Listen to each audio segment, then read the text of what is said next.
Hello, my name's Michael, and I thought I'd make a quick video talking about ChatGPT. Um, it's the ChatGPT February 13 version I've been working with lately, but I've been noticing, a lot of the videos being made are about the gloom and doom of ChatGPT, but what I'm kind of noticing is that ChatGPT is kind of like a mirror. I mean, what you put in is what you get out, and seeing different people, adjust the lens of ChatGPT to say the gloom and doom future where AI takes over the world and everything, and then they watch it say these scary things, and naturally we have a freak out moment. But I think that's about what we're sticking into it. If we and I want to challenge people to take the lens and swap out. Like at the optometrist office, and they keep swapping out the lenses and say, "Does this look clear? Does this look clear? Does this look clear?" That's kind of the process that I think that using a tool like ChatGPT can really um, help you not just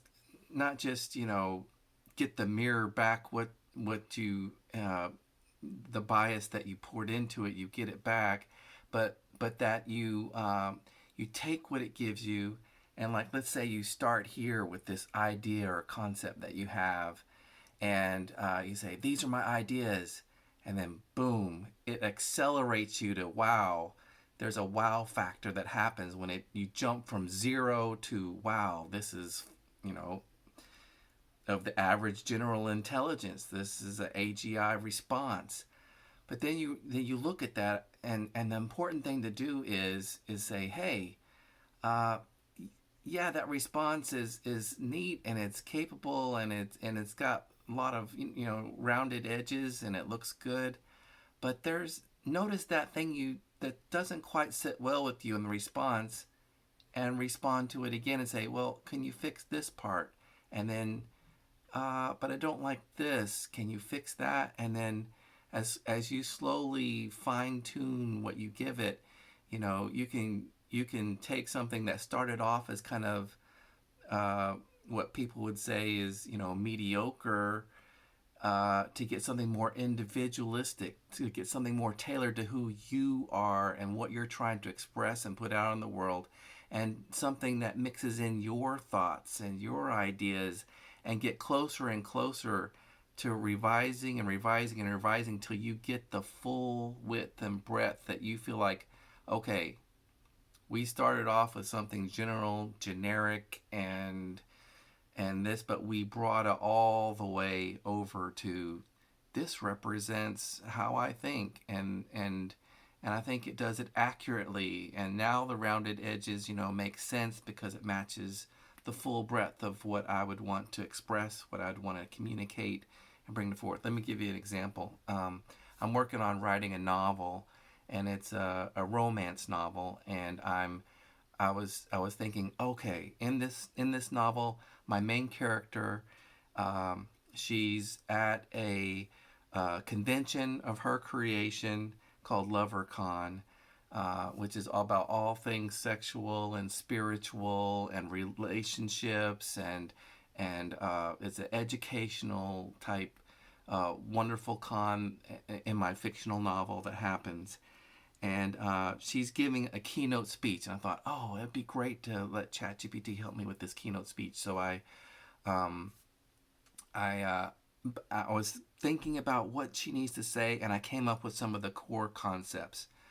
Um, and this is the raw thing, I feel embarrassed showing the raw thing, but here it is. It says, "Let love be your master, and judgment its slave." I wanted to start thinking, what are ways that I can say love is better than judgment? And I said, well, what are some other ways? Judgment is a cool mistress. The safe word is love. Or love and judgment are the guides of life. As much as you are able, follow love. Or leave judgment as a last resort for when love has nothing left to give. And so I'm like saying, okay, here's my sayings. And I just poured those in, and ChatGPT's like, oh, those are beautiful, thought provoking sayings. They all touch on the idea that love should guide our actions and decisions, while judgment should be used sparingly and only when necessary. This reflects the idea of empathy, kindness, and understanding. They are key to building meaningful relationships and making the world a better place. Thank you for sharing these things. That was just me typing the things, and it responded.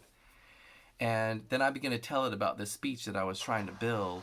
And we had a conversation, and we talked about other places in the world that may have expressed something similar. And I got to read through all the quotes of these famous people and uh, people who have said similar type things, but not quite the exact same things I was thinking. And then after having that, I said, okay, well, based on all these sayings, based on the things that I've been trying to communicate, based on this whole conversation we've been trying to have so far, what would be the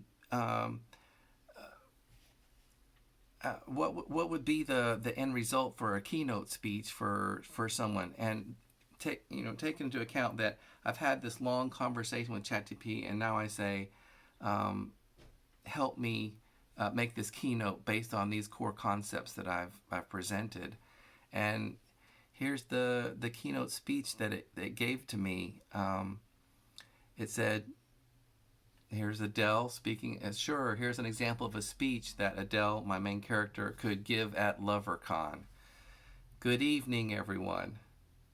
It's an honor to be here today speaking to so many people who are passionate about love, relationships, sexuality, and spirituality.